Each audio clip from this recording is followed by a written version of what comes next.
history knows many great creators, but the biggest of them all has always been nature itself.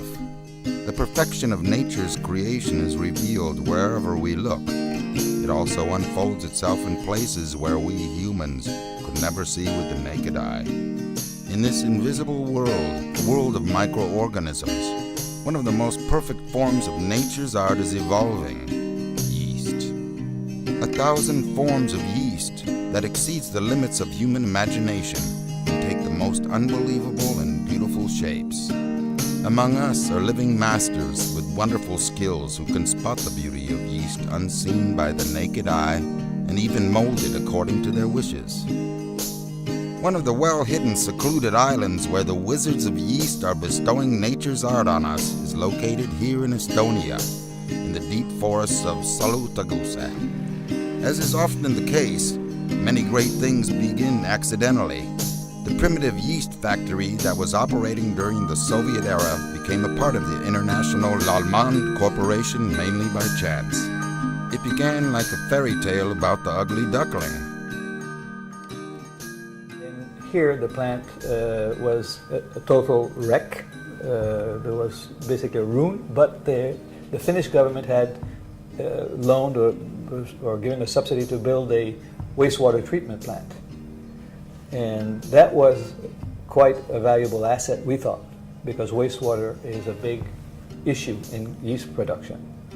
We would put Andres Metz, who was the wastewater treatment plant operator, as the general manager. And it was a very good decision. And because then we had people who really knew how to operate rather than just talk. So the masters of Salutaguse got to know and learned about how to use the creation of nature. But was there anyone out there who would care? Who could and would want to enjoy the fruits of their labor?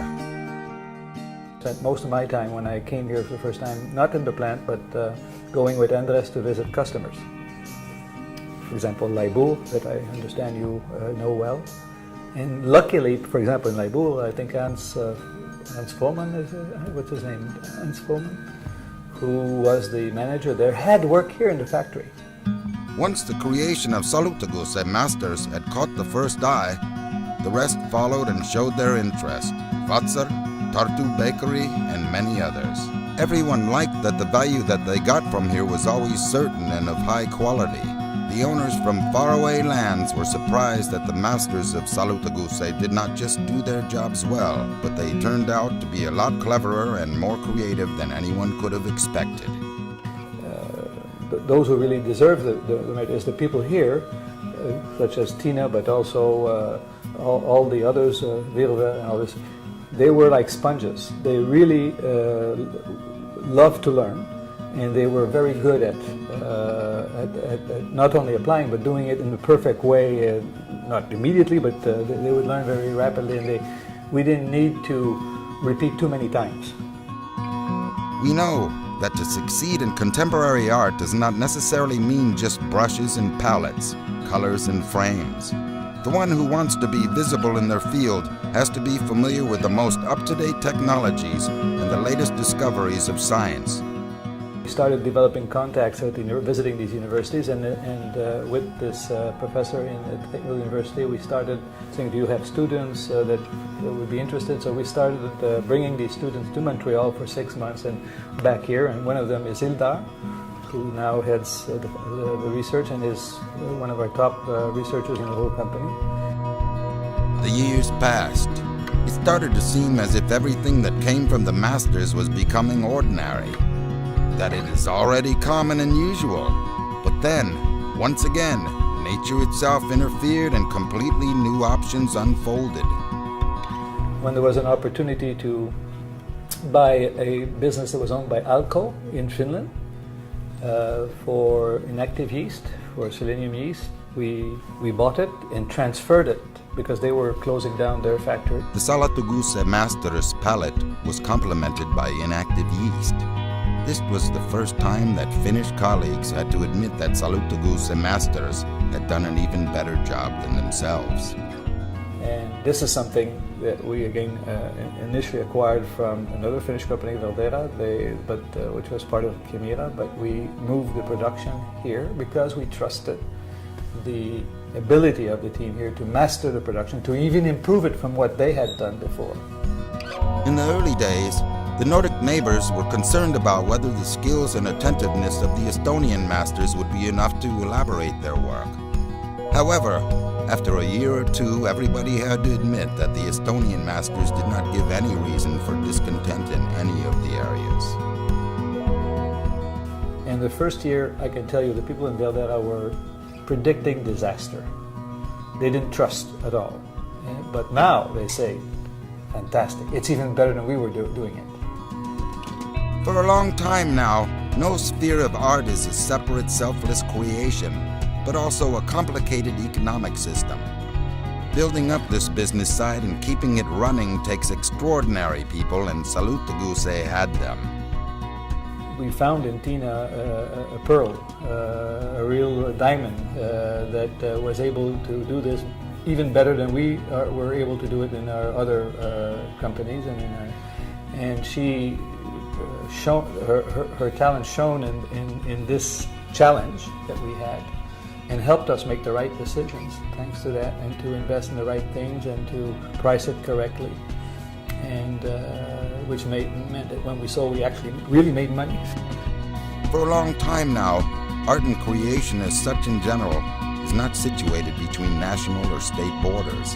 In the globalized world of today, the best results rise from the cooperation of people from different cultures. Everyone in our group who has come here to help comes back feeling great. Because, why? Because they find people that are listening, people who are, like I said, sponges, are willing to try.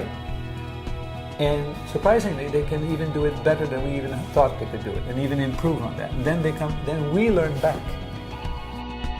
These days, the actual values in art, as well as in business, rise from cooperation. Any kind of successful cooperation can only rise from trust. To me, business is a big trust network. Our customers trust us. We trust each other to do parts of the job. I'm sure all you guys trust each other to do the right part of your job. And we trust our suppliers to deliver also their part. So we are just a big trust. In our research links, we trust them. With the relationship we've developed with the universities, they trust us also. So over the years, you build a whole network of trust. That's the value of the company. 20 years have passed since the first visit from the Lallemand Corporation to Salutaguse. Courageous decisions, hard work, and why deny it? Sometimes luck have helped to build up a modern creative industry in this small village. No, I think I'm very, very proud of the success we've had here, and I know it's all thanks to the people we found here. Not only the leadership people of Andres and Tina, but not only the young people we were able to find at the universities, but also all the workers that we have. I mentioned to you Virva, who was here and stayed here till her retirement, who was here even before, and she was also a pearl.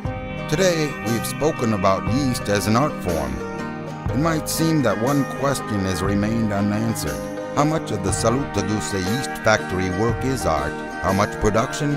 And how much business? Art is to spot the potential use, to make a link between a particular property and a potential application and a potential benefit. I think that's probably where I would call that art. Time has passed almost obliviously from the day when the representatives of Lallemand came here to Salutaguse. Was it all a big coincidence, or was it destiny? That question remains unanswered, but the fact is that exactly here were the right people who are ready to learn from the best, work hard, and who have been able to keep the dignity of the masters, the dignity on which more and more people are building their future on. People in Salutaguse, people in Europe, and people in the whole world.